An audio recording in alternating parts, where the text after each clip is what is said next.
sabihin ng pulgas? Politikong galit at sinungaling. Pulgas. Kung kaya, ang ating mga mamayan na nakatira sa mga lugar, sa mga probinsya, sa mga rehiyon, kung saan naglipana ang mga dinastiyang politiko o mga pulgas, politikong galit at sinungaling, kaya laganap ang gutong, kahirapan at kawalan hustisya. Wala hustisya sa ating mga kabundukan sinisira. Wala hustisya sa ating mga magsasaka na imbes patanimin, lagyan ng pundo para magtanim ng marami, nag-i-import tayo. Walang hustisya para sa ating mga katutubo na inaagawan ng kanilang lupain, minana.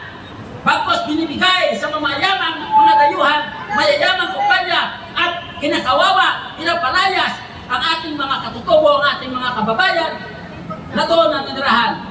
Katulad na nangyari sa Bugso, ang ganda ng ating mga katutubo na kanilang kabuhayan, biglang pinasok ng malaking kumpanya tulad ng San Miguel at pinapalaya sila.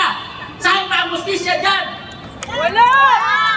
Kaya, mga kababayan, dahil sa mga dinastiyang mga politikong pulgas na yan, mayroon tayong dinaranas ngayon, gutom, kahirapan, dahil kawalang justisya. Kahit baliktarin mo yan. Dahil sa kawalang justisya, kaya may kahirapan. Bakit may kahirapan? Dahil may kagutuman. In total, wala tayong justisya. Kaya, panawagan natin sa ating lahat mga kababayan, huwag nating tangkilikin ang mga pulgas. Ulitin ko, anong ibig sabihin ng pulgas? Pulgas, politikong galit at mga sinungaling. Maraming salamat po, mga dalagyo.